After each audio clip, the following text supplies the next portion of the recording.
Mari kita berdoa.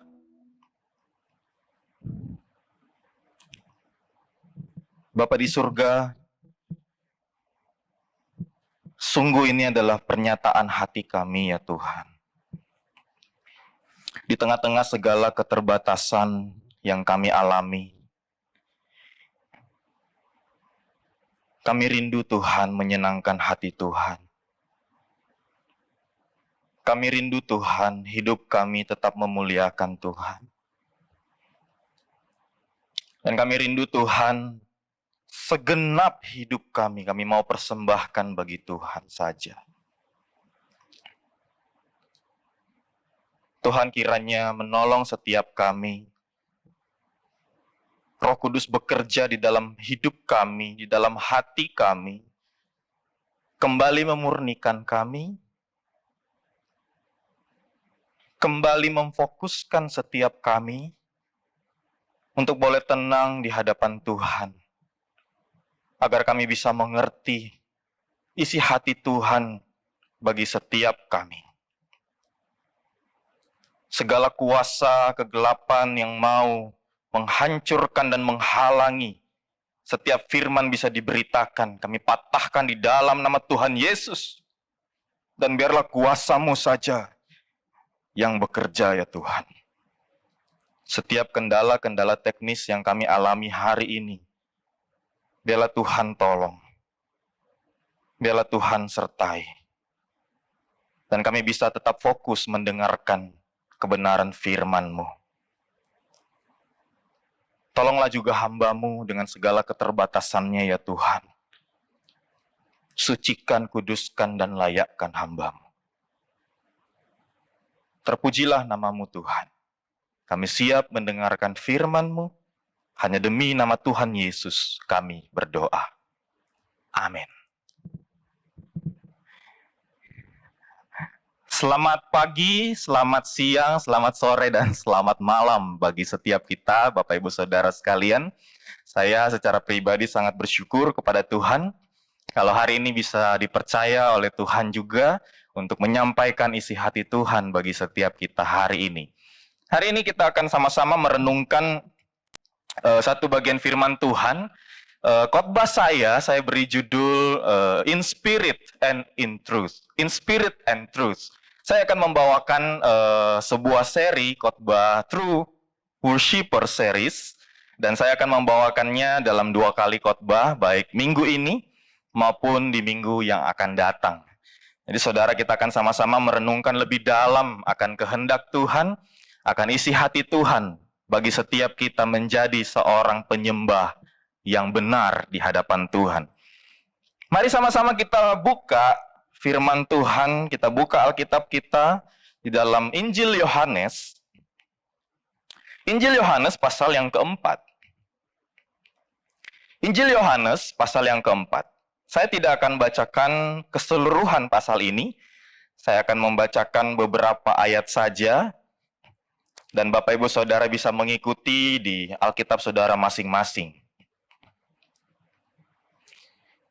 Saya akan bacakan Yohanes 4, ayat yang ke-10, 13-14, dan 19-26. Yohanes 4, ayat yang ke-10. Jawab Yesus kepadanya, "Jikalau engkau tahu tentang karunia Allah, dan siapakah dia yang berkata kepadamu, berilah aku minum, niscaya engkau telah meminta kepadanya, dan ia telah memberikan kepadamu air hidup." Ayat 13 dan 14. Jawab Yesus kepadanya, "Barang siapa minum air ini, ia akan haus lagi. Tetapi barang siapa minum air yang akan kuberikan kepadanya, ia tidak akan haus untuk selama-lamanya. Sebaliknya, air yang akan kuberikan kepadanya akan menjadi mata air di dalam dirinya yang terus-menerus memancar sampai kepada hidup yang kekal." Di dalam terjemahan NIV di situ menggunakan sebuah penekanan, bukan sebaliknya, tapi sungguh air yang akan kuberikan kepadanya akan menjadi mata air di dalam dirinya yang terus-menerus memancar sampai kepada hidup yang kekal. Ayat 19 sampai ke 26. Kata perempuan itu kepadanya, Tuhan, nyata sekarang padaku bahwa engkau seorang nabi. Nenek moyang kami menyembah di atas gunung ini, tetapi kamu katakan bahwa Yerusalemlah tempat orang menyembah. Kata Yesus kepadanya, percayalah kepadaku, hai perempuan, saatnya akan tiba bahwa kamu akan menyembah Bapa bukan di gunung ini dan bukan juga di Yerusalem. Kamu menyembah apa yang kamu tidak kenal. Kami menyembah apa yang kami kenal, sebab keselamatan datang dari bangsa Yahudi. Tetapi saatnya akan datang dan sudah tiba sekarang, bahwa penyembah-penyembah benar akan menyembah Bapa dalam roh dan kebenaran. Sebab Bapa menghendaki penyembah-penyembah demikian. Allah itu roh, dan barang siapa menyembah Dia, harus menyembahnya dalam roh dan kebenaran. Jawab perempuan itu kepadanya, aku tahu bahwa Mesias akan datang, yang disebut juga Kristus. Apabila Ia datang, Ia akan memberitakan segala sesuatu kepada kami. Kata Yesus kepadanya, akulah Dia yang sedang berkata-kata dengan engkau. Bapak Ibu Saudara, R.C. Sproul dalam bukunya How Then Shall We Worship, dia berkata demikian, saudara. Saya menghargai para filsuf yang mengejar kebenaran dengan kembali kepada prinsip awal dalam mencari dasar dari segala sesuatu yang didirikan dan dari mana segala sesuatu bergerak. Kata dia, dalam aktivitas saya di dalam teologi dan filosofi, saya seringkali menggunakan pendekatan ini karena sangat mudah untuk tersesat atau kehilangan pandangan di dalam hutan ketika kita berada di tengah-tengah pepohonan. Ketika saya bingung, saya suka kembali dan mengatakan, oke, apa yang kita sungguh-sungguh tahu? Apa dasar dari hal ini? Saudara, kalau kita berbicara mengenai beribadah atau menyembah, seringkali banyak hal yang bisa mendistraksi kita untuk kehilangan arah atau lupa beribadah itu sebenarnya apa sih? Bagaimana sih? Seperti apa sih sebenarnya beribadah itu? Saudara, ada beberapa alasan, paling tidak saya ingin memberikan 3 alasan bagi kita semua. Alasan kita mengalami kelupaan itu bisa beragam, saudara. Yang pertama, karena memang sejak awal kita itu tidak tahu arah yang benar. Alias bukan lupa, tapi memang tidak pernah tahu. Sehingga ketika kita masuk melewati hutan, kita hanya berjalan mengikuti kemana angin membawa kita berjalan. Saudara, kita terbiasa menjalani kehidupan beribadah yang diturunkan dari keluarga kita mungkin. Kita biasa menjalani kehidupan beribadah yang mungkin kita lihat dari, oh rekan kita seperti ini. Oh kalau orang beribadah itu seperti ini. Sehingga ya udah kita ikut saja arus yang seperti itu. Tanpa dibarengi dengan pemahaman yang tepat. Sehingga menjadikan ibadah itu seringkali terkesan seperti kegiatan rutin belaka, yang antara boleh atau tidak boleh, yang antara kalau lagi suka ya kita ibadah, kalau lagi penat ya kita tidak ibadah, karena memang sebenarnya kita tidak tahu kita sedang ngapain. Yang kedua, saudara, kita pernah mungkin diberitahu arah yang benar. Tetapi kita tidak punya peta, kita tidak punya map, yang bisa terus mengingatkan kita arah yang benar itu seperti apa. Akhirnya kita tersesat karena ternyata ketika kita masuk ke dalam hutan itu, kita menemukan banyak jalan yang bercabang, saudara. Kita tidak punya komunitas yang baik, yang bisa terus mengingatkan kita akan kebenaran. Mungkin kita juga tidak berakar di dalam firman. Kita nggak secara intensif memikirkan keimanan kita, saudara. Sehingga ketika jalan yang bercabang itu kita temuin, kita jadi bingung. Saringan kita dol. Orang bilang yang penting kalau beribadah itu kita dengar khotbah. Terus kita rasa, bener juga ya. Kan firman itu penting ya. Jadi kalau kita beribadah, yang penting dengar khotbah gitu. Tidak heran banyak orang Kristen sering terlambat ya ketika datang beribadah. Karena mungkin dia pikir yang penting saya belum terlambat dengar khotbah. Jadi saya bisa dengarkan firman. Padahal WL dari awal juga mungkin kadang-kadang juga bisa bacain firman ya buat kita semua. Tapi itu saudara, saringan kita dol jadinya. Kita nggak tahu lagi arah yang benar itu kayak apa. Kalau mungkin kondisi sekarang, kalau ibadah nggak live stream atau tidak premier, mungkin kita cepetin gitu ya, sampai menit tertentu pas khotbah gitu. Ataupun yang ketiga, saudara. Yang ketiga, kita tahu arah yang benar.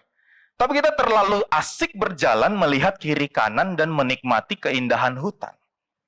Sehingga kita lupa kita mau lewatin hutan ini sebenarnya sasaran akhirnya mau kemana. Saudara, seringkali kita terlena dengan keindahan lahiriah yang ditampilkan oleh gereja.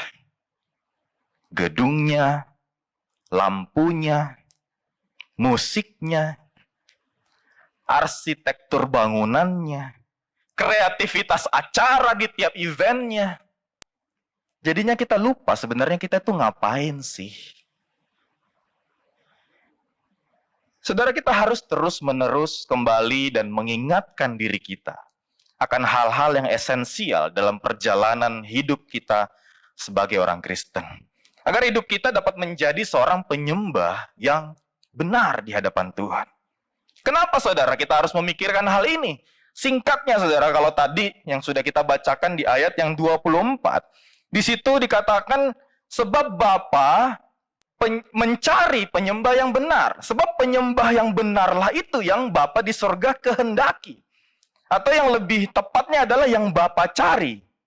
Itu artinya saudara, sia-sialah kita melakukan seluruh kegiatan agamawi kita selama ini, seumur hidup kita, jika kita belum menjadi seorang penyembah yang benar.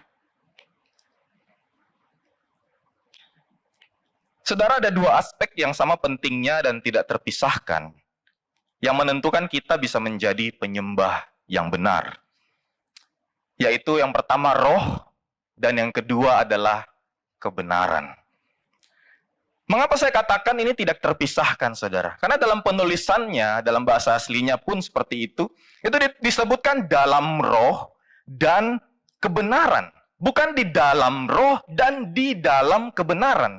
Bukan sesuatu yang berbeda, saudara. Bukan sesuatu yang terpisahkan. Tetapi itu satu, tidak terpisahkan. Saudara, kita tidak bisa menyembah dalam roh tanpa kebenaran. Karena kebenaranlah yang akan menuntun kita untuk bisa menyembah dalam roh. Sama seperti perenungan kita hari ini, kita akan berfokus melihat lebih jauh, lebih dalam soal aspek roh. Tapi kita akan tetap berdasarkan kebenaran firman Tuhan. Kita juga tidak bisa menyembah dengan benar jika tidak di dalam roh. Dan kita tidak bisa dikatakan penyembah yang benar jika salah satu aspek kita abaikan. Karena itu saudara, dalam seri khotbah penyembah yang benar ini, saya tetap memakai tema in spirit and truth. Untuk mengingatkan kita bahwa kedua aspek ini itu tidak terpisahkan. Namun hari ini kita akan fokus lebih jauh melihat aspek yang pertama, yaitu roh.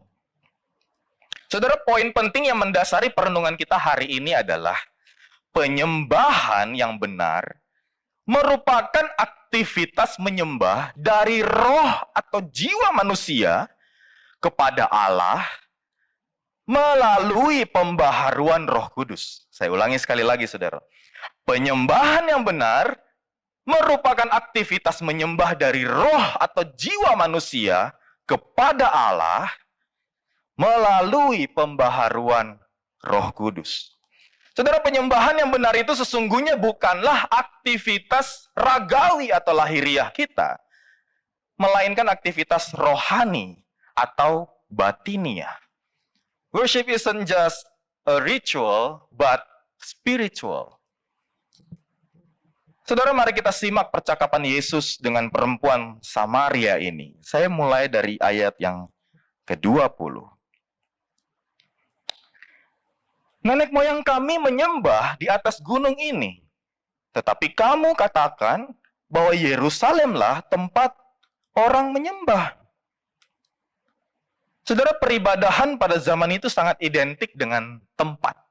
Ya, peribadahan pada zaman itu sangat identik dengan tempat yang dalam perkembangannya bagi orang Israel sendiri itu menjadi bait suci yang megah.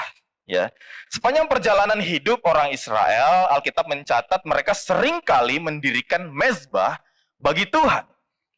Kita tahu bersama, misalnya contoh Abraham, dia mendirikan mezbah, Kejadian 12:7-8. Yakub, dia mendirikan mezbah bagi Tuhan, Kejadian 33. Setelah Israel dipilih Tuhan, jadi milik kepunyaan Tuhan, mereka masih di padang gurun. Tuhan memerintahkan mereka untuk mendirikan kemah suci, Keluaran 25. Zaman pemerintahan Raja Salomo, bait suci permanen yang pertama didirikan, 1 Raja-Raja 5. Setelah pembuangan ke Babel pun, bait suci yang kedua pun dibangun kembali, Ezra 3.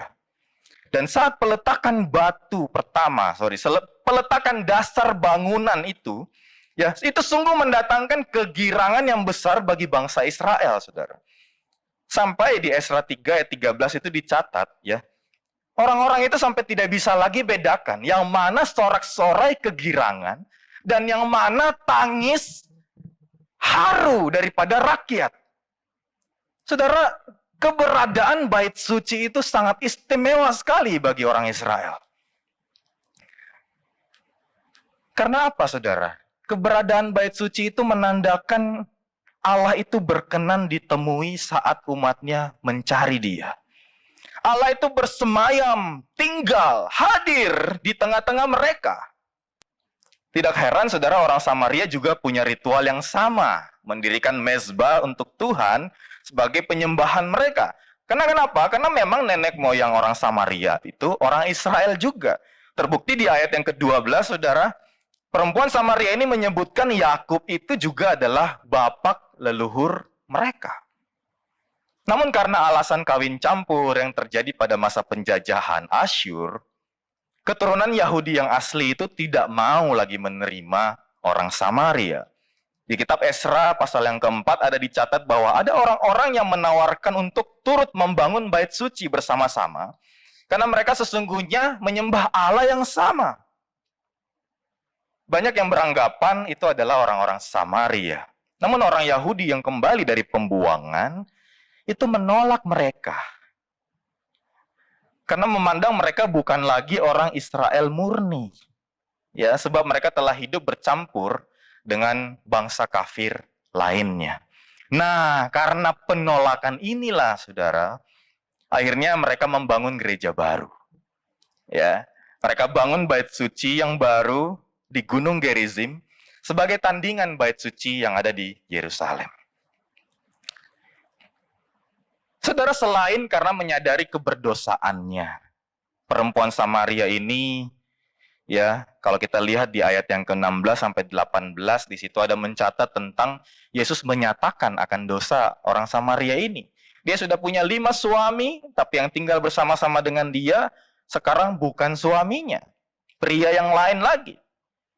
Ya, saudara, kemungkinan baik soal itu maupun juga terkait dengan sejarah panjang penolakan ini, saudara, antara Yahudi dan Samaria ini. Kemungkinan inilah yang menjadi pergolakan batin dari perempuan Samaria ini. Sehingga ketika di ayat yang ke-19, dia menyadari bahwa, wah, kayaknya ini bukan manusia biasa ya.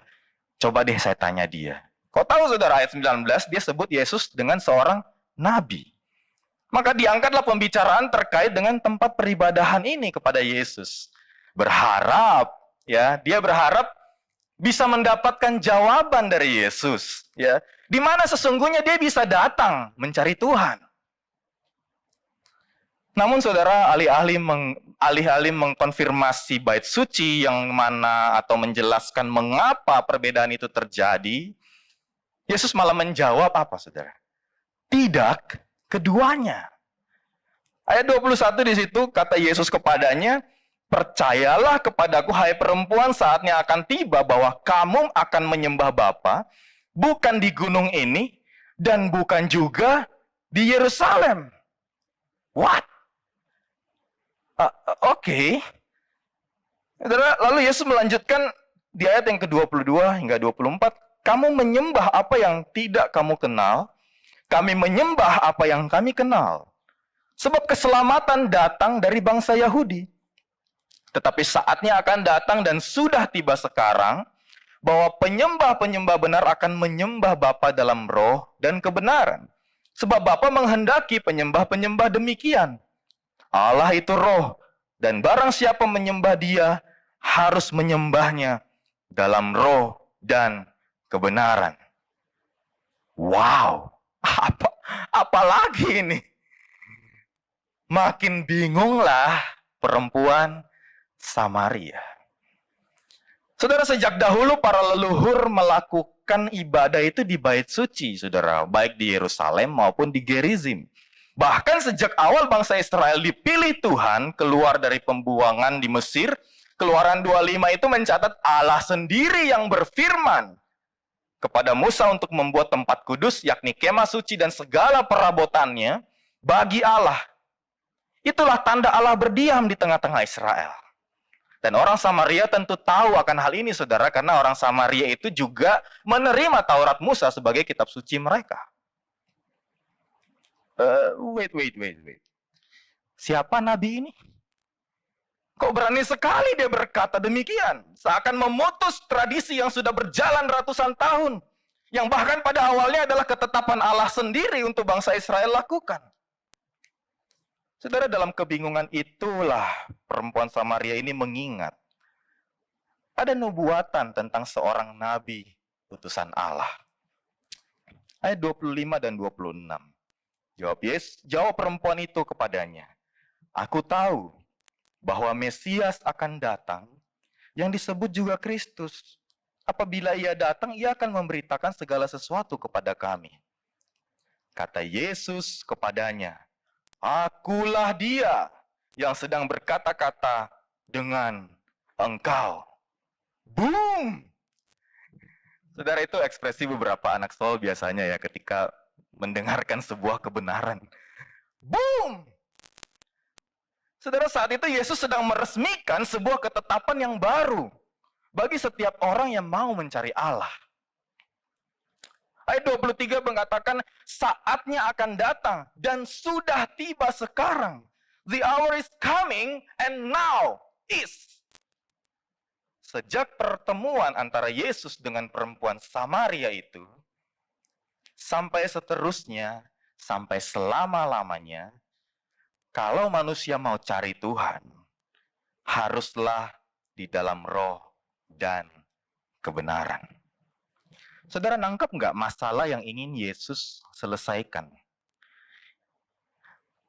Orang Yahudi percaya bahwa bait suci mereka itu di Yerusalem. Dan itulah yang benar.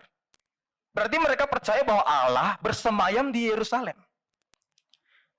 Tetapi orang Samaria juga percaya bahwa yang benar itu adalah di Gunung Gerizim. Berarti Allah bersemayam di Gunung Gerizim. Loh, yang mana yang benar? Gimana?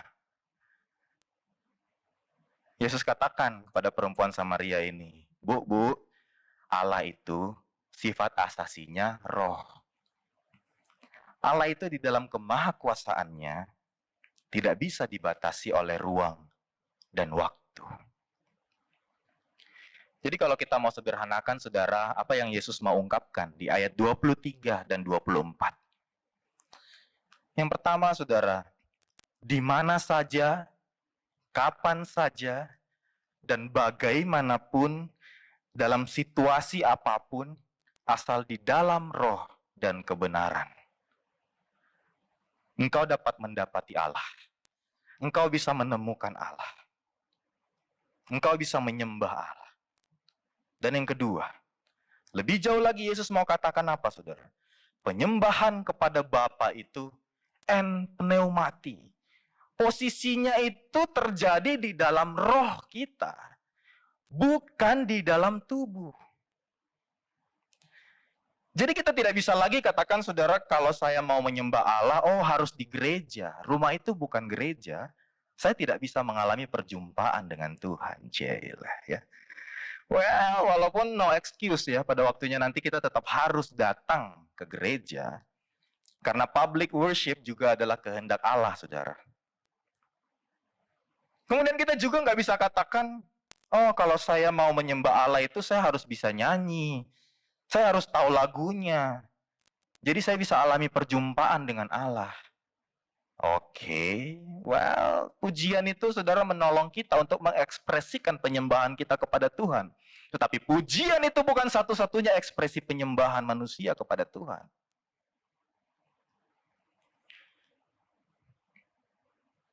Kita juga tidak bisa punya pikiran, saudara, bahwa asal kita sudah ke gereja, asal kita sudah ikuti ibadah minggu, ya, asal kita sudah rutin beri persembahan, asal kalau nyanyi itu saya buka suara, pakai angkat tangan lagi, artinya saya sudah beribadah.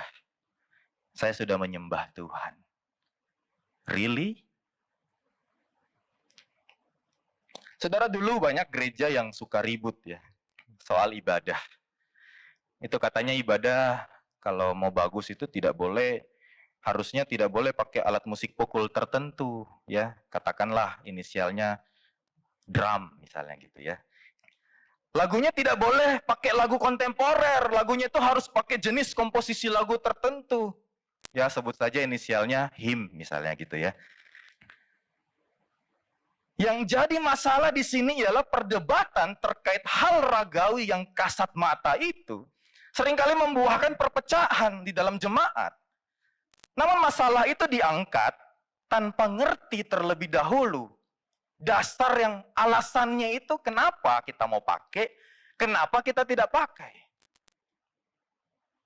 Cilakanya lagi, saudara, berantemnya itu muncul dari ketidakmengertian. Apa esensi ibadah sebenarnya? Muncul dari ketidaksadaran. Sebenarnya siapa yang dia lagi sembah? Allah atau dirinya sendiri dengan kesenangan pribadinya? D.A. Carson pernah berkata, saudara, kita tidak akan dapat menemukan ibadah yang sempurna sampai kita berhenti untuk menemukan ibadah yang sempurna dan hanya mencari pribadi Allah. Kita tidak akan pernah mendapatkan ibadah yang sempurna kalau kita hanya terus berfokus mencari, mengusahakan ibadah yang sempurna saja. Tidak akan. Sampai kita benar-benar yang kita cari apa? Pribadi Allah. Dan kabar baiknya, saudara, bagi kita semua, pribadi Allah itu dapat kita temui kapanpun, dimanapun, bagaimanapun, jika kita mencarinya di dalam roh dan kebenaran. So, saudara, pertanyaannya, kalau menyembah Allah itu di dalam roh, bagaimana caranya kita bisa tahu kalau kita sudah menjadi penyembah yang benar? Ya. Atau pertanyaan yang serupa dengan itu, bagaimana supaya kita bisa menyembah Allah di dalam roh? Yang pertama, saudara, terimalah Roh Kudus masuk ke dalam batin kita. Terimalah Roh Kudus masuk ke dalam batin kita. Saudara, penyembahan yang sejati barulah dapat terjadi ketika kita telah menerima Roh Kudus masuk, membaharui, menguasai hidup kita. Sebab hanya dengan kuasa Roh Kudus itulah kita dapat menyembah Allah di dalam Yesus Kristus. Sama seperti kalau kita berdoa, saudara. Kita berdoa kepada Bapa di dalam Yesus Kristus melalui kuasa Roh Kudus. Demikian juga kita beribadah. Kita menyembah Bapa di dalam Yesus Kristus melalui kuasa Roh Kudus. Saudara, kita tidak boleh mengabaikan apa yang sesungguhnya telah terjadi di dalam konteks narasi perjumpaan Yesus dengan perempuan Samaria ini. Saudara, Yesus melewati Samaria itu dengan sebuah tujuan ilahi. Ia ingin memberitakan keselamatan juga kepada orang-orang Samaria. Sebab hati Bapa itu ingin seluruh bangsa mendapatkan berkat keselamatan itu, termasuk orang Samaria. Karena itu saudara, walaupun Yesus sudah letih karena perjalanan yang jauh dia tempuh ya, Yudea ke Sikar itu kira-kira kurang lebih 60 km. Ya. Tetapi misi ilahi itu tetap Yesus jalankan. Apa yang Yesus tawarkan kepada perempuan Samaria ini? Saya bacakan di ayat yang ke-10 tadi. Jawab Yesus kepadanya, "Jikalau engkau tahu tentang karunia Allah, dan siapakah dia yang berkata-kata kepadamu, berilah aku minum, niscaya engkau telah meminta kepadanya, dan ia telah memberikan kepadamu air hidup." Saudara, dengan kata lain di sini, Yesus itu mau katakan seperti ini, saudara. Jika kamu tahu pemberian gratis namun berharga dari Tuhan, dan kalau saja kamu tahu siapa saya, kamu pasti akan minta kepada saya air hidup. Saya lanjutkan lagi langsung ke ayat yang ke-13 dan ke-14. Yesus katakan, barang siapa minum air ini, ia akan haus lagi. Maksudnya air dari sumur Yakub itu. Ya. Tetapi barang siapa minum air yang akan kuberikan kepadanya, kata Yesus, ia tidak akan haus untuk selama-lamanya. Sungguh, air yang akan kuberikan kepadanya itu akan menjadi mata air di dalam dirinya, yang terus-menerus memancar sampai kepada hidup yang kekal. Saudara, air hidup di sini, ini adalah gaya bahasa figuratif, ya, yaitu adalah bahasa istilah-istilah fisik atau lahiriah, yang Yesus itu pakai untuk merujuk sesuatu yang sifatnya spiritual, sifatnya rohani. Sama seperti misalnya angin ya di Yohanes 3, itu juga merujuk kepada roh Allah. Misalnya makanan di pasal 4 ayat 31 sampai 34, itu merujuk kepada melakukan kehendak Allah. Atau misalnya sama seperti di Yohanes 3 juga dipakai istilah dilahirkan kembali. Ya, itu juga bahasa figuratif, saudara. Merujuk kepada roh manusia itu harus mengalami pembaharuan, kelahiran baru oleh Roh Kudus. Saudara, kalau kita mau sungguh-sungguh menjadi penyembah yang benar, yang menyembah Bapa Surgawi di dalam roh, hal yang paling mendasar ialah pastikanlah diri kita sudah terima Roh Kudus. Saudara, terima Roh Kudus itu caranya bukan dengan ditumpangin tangan, saudara, terima, bukan, saudara. Seringkali narasi Kisah Rasul 8 itu dijadikan dasar dari praktek tersebut, saudara. Tapi inti utama sebenarnya narasi itu bukan berbicara bahwa kalau mau terima Roh Kudus, kita harus ditumpangin tangan setelah dibaptis. Bukan, saudara. Efesus 1 berkata, di dalam Dia, Yesus Kristus, ketika kamu percaya, dimateraikan dengan Roh Kudus. Ya, ketika kamu percaya, dimateraikan dengan Roh Kudus. Jadi saudara, kalau mau jadi penyembah yang benar, kita harus pastikan kita menjadikan Yesus Kristus itu Tuhan atas hidup kita. Dan dengan demikian kita akan menerima Roh Kudus. Roh yang menjadi tanda pengenal kita di hadapan Bapa. Roh yang juga akan memuaskan kehausan terbesar roh manusia. Yakni kembali terhubung dengan Sang Pencipta kita. Sehingga kita dapat mengenal, kita dapat menikmati Tuhan sepanjang umur hidup kita. Kata kuncinya di sini adalah terhubung kembali, saudara.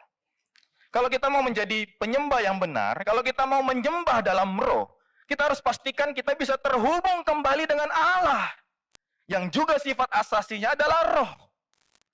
Yesus berkata di Yohanes 7, 37, 38, barang siapa haus, baiklah ia datang kepadaku dan minum. Barang siapa percaya kepadaku, seperti yang dikatakan kitab suci, dari dalam hatinya akan mengalir aliran-aliran air hidup.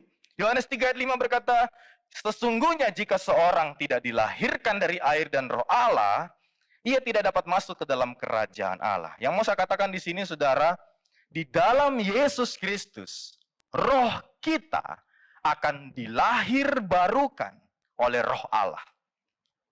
Dan roh Allah yang sudah melahirbarukan roh kita akan tinggal di dalam batin kita itu. menjadi mata air yang tidak pernah kering, yang akan terus memuaskan roh kita.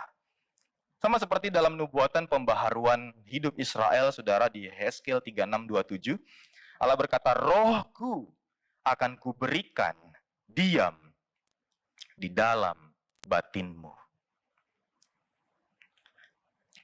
Saudaraku, manusia memiliki bagian non-materi atau batin, yang biasa kita kenal dengan jiwa atau roh. Yang bukan hanya membuat kita sadar akan keberadaan diri kita, tetapi kita juga sadar akan keberadaan Allah. Saudara, tanda yang paling mendasar seseorang telah menerima Roh Kudus itu bukanlah memiliki karunia roh, saudara. Sebab 1 Korintus 12 itu mengatakan manifestasi roh itu gunanya untuk kepentingan bersama. Karunia roh itu gunanya untuk saling membangun antar sesama tubuh Kristus. Jadi saudara, tanda yang paling mendasar seseorang telah menerima roh itu sesungguhnya ialah batinnya tidak akan pernah merasa berkekurangan. Kenapa saudara? Sebab ketika batinnya mulai kering, dia tahu bagaimana dia bisa dapatkan kesegaran. Ketika batinnya mulai lapar, dia tahu bagaimana caranya dia bisa dipuaskan. Ketika batinnya mulai hancur dan remuk, dia tahu bagaimana caranya dia bisa dipulihkan. Dia mungkin bisa sendirian, tapi dia tidak akan kesepian, saudara. Dia bisa saja tertekan di dalam jiwanya, tetapi dia mendapatkan penghiburan. Saat itulah, saudara, menyembah di dalam roh itu terjadi. Saat roh kita dapat mencari dan menemukan Allah.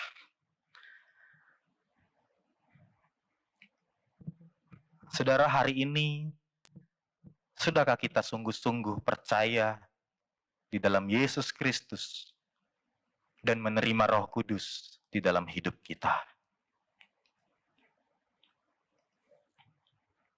Kalau ada dari saudara yang hari ini mendengar khotbah ini, dan hari ini saudara sadar bahwa saudara adalah manusia yang berdosa, yang membutuhkan Tuhan, percayalah saudara, saat ini Roh Kudus sedang menggelisahkan dirimu. Datanglah kepada Tuhan, akuilah keberdosaanmu di hadapan Tuhan, jadikanlah dia Tuhan atas hidupmu, saudara. Saudara, kalau ada dari kita yang saat ini mendengarkan khotbah, dan saat ini engkau sedang bingung akan hidup masa depanmu, engkau mengandalkan hikmat dunia tapi selalu berujung kepada kekecewaan. Engkau yang saat ini di dalam batin merasakan hampa, merasa diri tidak berguna, merasa diri tidak berarti, dan seringkali mencari pelarian pada kesenangan-kesenangan semu yang dunia ini tawarkan, dan ketika engkau mencicipinya, engkau terpuaskan, tetapi setelah itu selesai, engkau kembali mengalami kehampaan, bahkan lebih dalam dan lebih mencekam dari sebelumnya. Engkau yang saat ini mungkin menempatkan keberhargaan dirimu kepada hal-hal materi, sehingga saat ekonomi dunia lagi tidak menentu saat ini, saudara, maka goncanglah hidupmu. Engkau hidup dengan penuh kekhawatiran, engkau hidup dengan penuh ketakutan, karena pijakanmu lagi goncang. Saudara, datanglah kepada Tuhan. Akui dosamu. Bertobatlah. Terima Yesus sebagai Tuhan dan Juru Selamat pribadimu. Jadikanlah dia Tuhan atas hidupmu. Maka dia akan memberikan Roh Kudus-Nya ke dalam batinmu. Dengan demikian engkau akan merasakan kepenuhan di dalam Tuhan. Engkau akan merasakan kepuasan di dalam Tuhan. Engkau akan merasakan keberhargaan di dalam Tuhan. Kenapa? Karena engkau akan menjadi milik kepunyaan Tuhan. Saudara yang sudah bertahun-tahun jadi Kristen, adakah yang masih mengalami kehampaan yang sama di dalam batinmu hari ini? Jangan-jangan sebenarnya Roh Kudus itu belum berdiam di dalam hidup kita, saudara. Yang artinya engkau belum sungguh-sungguh menjadikan Yesus sebagai Tuhan di dalam hidupmu. Engkau belum sungguh-sungguh menerima Yesus sebagai Tuhan dan Juru Selamatmu. Hati-hati, saudara. Sebab kita bisa saja tahu banyak tentang Tuhan tanpa kita mengalami pribadinya yang mengubahkan hidup kita.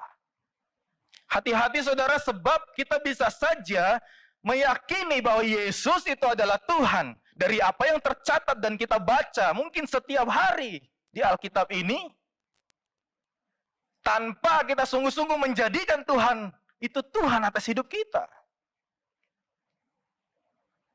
Saudara, kalau kita mau menjadi penyembah yang benar, percayalah Yesus. Terimalah Roh Kudus-Nya. Sehingga setiap kali roh kita mencari Allah, kita menemukannya. Dan yang kedua, yang terakhir, saudara. Hiduplah di dalam roh. Hiduplah di dalam roh. Saudara, menyembah Allah di dalam roh itu bukan hanya berbicara mengenai roh kita, itu bisa terhubung kembali dengan roh Allah. Namun lebih lagi roh Allah itu sendiri yang mendrive seluruh kehidupan kita. Sehingga hidup kita bisa membawa kemuliaan bagi nama Tuhan. Disinilah, ya saudara, perhatikan. Disinilah pada akhirnya kita dapat menilai, kita dapat melihat seseorang itu menyembah Allah di dalam roh atau hanya lip service belaka. Kita dapat menilai seseorang itu menyembah Allah di dalam roh atau hanya menjalankan ritual keagamaannya belaka. Sebab orang yang mau menyembah Allah di dalam roh, dia harus memiliki roh Allah dalam hidupnya, dan implikasi logisnya adalah roh Allah ini akan mendrive kehidupannya. Roma 8 ayat ke-9a berkata, dalam terjemahan NIV saya terjemahkan dalam bahasa Indonesia, kamu, yaitu yang sudah di dalam Kristus, bagaimanapun dikontrol, bukan oleh natur keberdosaan lagi, melainkan oleh roh Allah. Jika roh Allah tinggal di dalam kamu. Ya, ayat yang ke-13 dan 14 Roma 8, karena jika kamu hidup menurut natur keberdosaan, kamu akan mati. Tetapi jika oleh roh Allah kamu mematikan perbuatan jahat tubuh, kamu akan hidup. Karena semua orang yang dipimpin oleh roh Allah adalah anak-anak Allah.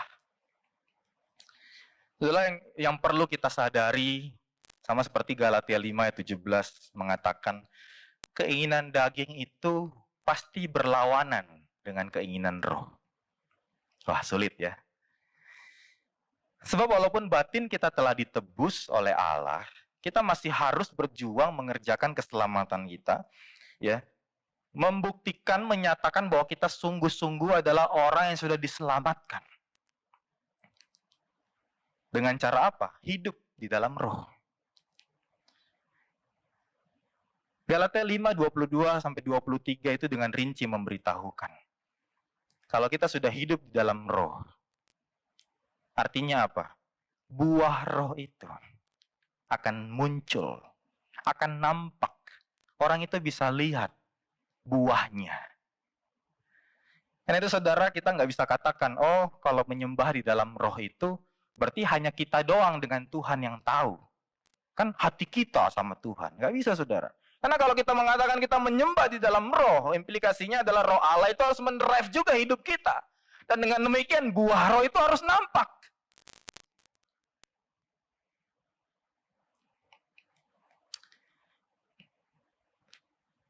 Ada beberapa hal aspek ya di dalam buah roh. Saya tidak akan membahas satu persatu, tapi ada dua hal yang ingin saya highlight hari ini, saudara. Yang pertama adalah kasih. Saudara, kasih itu harus terlihat dalam hidup kita. 1 Korintus 13 itu mengatakan sekalipun kita punya banyak karunia, sekalipun kita dipercayakan banyak talenta, tapi kalau kita tidak punya kasih itu sama sekali tidak berguna. kita pandai bernyanyi, kita pandai main musik, kita punya kepandaian, kita punya keahlian dalam bidang pekerjaan kita. Tapi kalau kita tidak punya kasih, tidak ada faedahnya. Sebab Tuhan mengaruniakan semuanya itu untuk membangun sesama kita, bukan untuk kepuasan diri kita. Saudara, bagaimana sikap kita dengan bawahan kita? Bagaimana cara kita mengungkapkan pendapat atau ketidaksetujuan kita? Bagaimana cara kita menegur orang lain? Apakah di dalam kasih atau di-drive oleh amarah? Saudara, hari ini semua orang kemana-mana harus pakai masker. Lalu kita berkata, oh saya mah orang beriman, Tuhan pasti jaga gitu ya. Lalu Anda kemana-mana tidak pakai masker. Yang pertama, saudara, Anda mencobai Tuhan. Yang kedua, Anda tidak patuh pada pemerintah. Yang ketiga, Anda membahayakan hidup sesama Anda. Bagaimana Anda bisa katakan bahwa hidup Anda adalah orang beriman, tapi tidak mengasihi sesama Anda?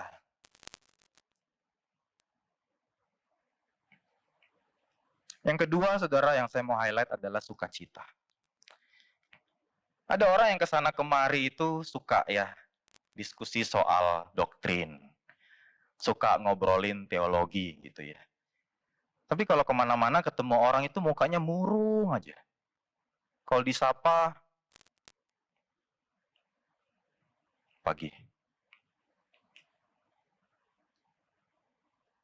Saudara, apa gunanya semua pengetahuan itu di dalam otak kita, kalau pengetahuan itu, kebenaran itu tidak memerdekakan hidup kita dan membuat kehidupan kita itu penuh dengan sukacita, sehingga kita pun bisa menyalurkan sukacita itu. Tidak ada gunanya, saudara. Masih banyak lagi, saudara, ada damai sejahtera, ada kesabaran, ada kemurahan, ada kebaikan, ada kesetiaan, kelemah lembutan, penguasaan diri. Saya tidak akan jelaskan semuanya, saudara, tapi biarlah saat ini ketika kita mendengarkan khotbah ini, setiap kita bisa melihat kembali hidup kita. Bagian mana dari buah Roh Kudus ini yang mungkin masih jadi kesulitan untuk kita nyatakan di dalam hidup kita. Saya pribadi, saudara, harus jujur, seringkali saya juga bergumul ya, untuk menyatakan buah roh ini dalam hidup saya. Terkhusus ketika itu berkaitan dengan penguasaan diri. Saudara, seringkali kedagingan itu sangat kuat menyeret saya itu untuk jatuh lagi dan lagi, saudara. Namun ketika saya datang kepada Tuhan, ketika saya mohon ampun, belas kasihan Tuhan, Tuhan itu senantiasa selalu itu mengingatkan saya begini, saudara. Ingat, kamu itu enggak berjuang sendiri. Ada rohku yang sudah aku taruh di dalam hidupmu.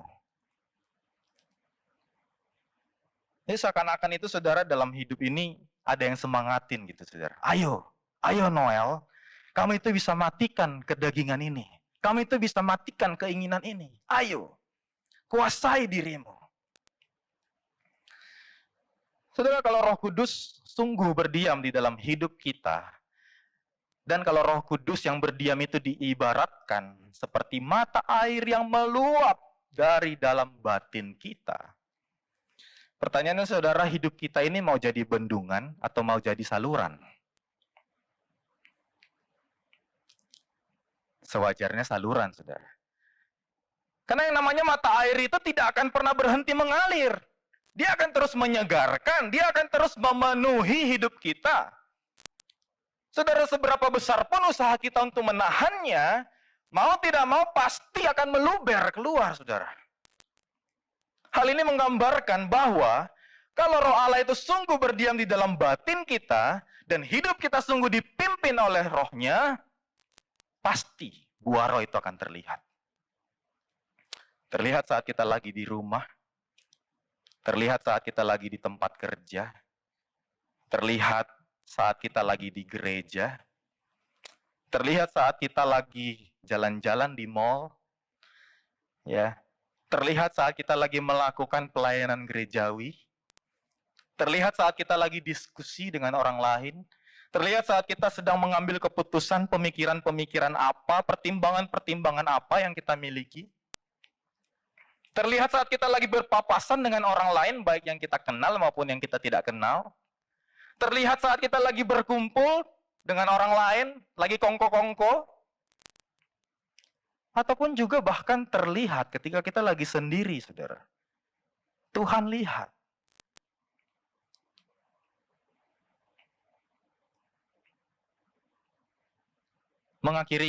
Mengakhiri khotbah saya hari ini,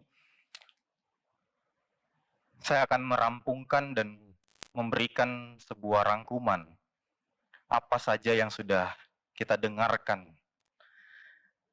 Saudara, penyembahan yang benar itu merupakan aktivitas menyembah dari batin manusia kepada Allah melalui pembaharuan Roh Kudus. Ya. Melalui pembaharuan Roh Kuduslah batin kita dapat menemukan Allah dan hidup dipimpin olehnya. Saudara, kita dilihat menyembah Allah itu bukanlah sekedar dari apa yang kita lakukan di gereja dan untuk gereja. Saya tidak mengatakan bahwa apa yang kita lakukan di gereja dan untuk gereja itu tidak penting. Saudara, itu penting karena itu adalah wujud nyata akan iman kita yang benar. Tapi saudara, bukanlah itu tandanya. Yang kasat mata itu bukanlah tanda bahwa kita itu sungguh-sungguh menyembah Allah. Bukan, saudara. Kita dilihat menyembah Allah itu bukanlah sekedar soal lahiriah. Tetapi bagaimana roh jiwa kita ini, batin kita ini, terhubung nggak sama Tuhan? Saudara, saya percaya kalau roh kita terhubung sama Tuhan,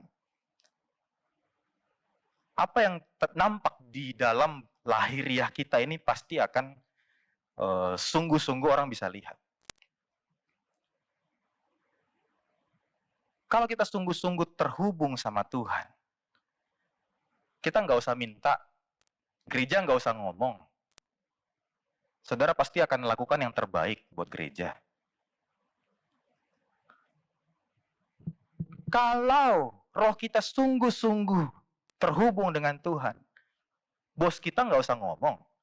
Kita akan usahakan yang terbaik dalam pekerjaan kita. Karena buah roh itu nampak, saudara.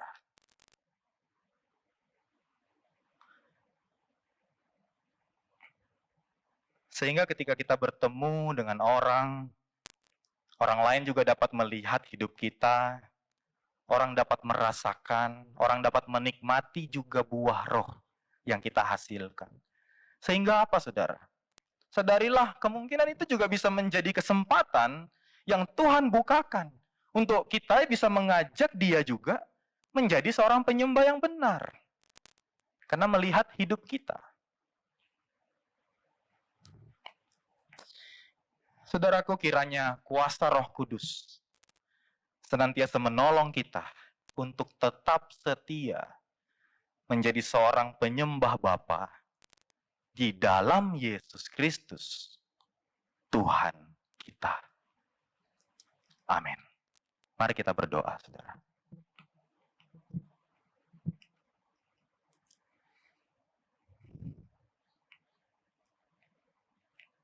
Bapa kami yang di surga, ampunilah kami kalau kami selama ini hanya mementingkan hal-hal lahiriah di dalam kehidupan kami. Bahkan saat kami berelasi dengan Engkau. Kami rindu Tuhan, sungguh-sungguh boleh menjadi penyembah-Mu yang menyembah di dalam roh. Karena kami mau senantiasa terhubung dengan roh-Mu Tuhan. Kami mau senantiasa terhubung dengan Engkau. Dan disitulah kami akan mendapatkan kesegaran dan sukacita yang penuh. Karena kami senantiasa hidup bergaul dengan Tuhan. Terhubung dengan Tuhan. Dan kami rindu Tuhan, buah roh itu boleh nyata, sungguh dalam hidup kami. Kami tidak mau menjadi orang yang hanya melakukan ritual agamawi saja seumur hidup kami. Kami mau sungguh-sungguh menjadi seorang penyembah yang benar. Kiranya Roh Kudus terus menuntun kami, menginsyafkan kami, dan menghibur kami. Terpujilah namamu Tuhan. Di dalam nama Tuhan Yesus kami berdoa. Amin. Tuhan memberkati Bapak Ibu Saudara.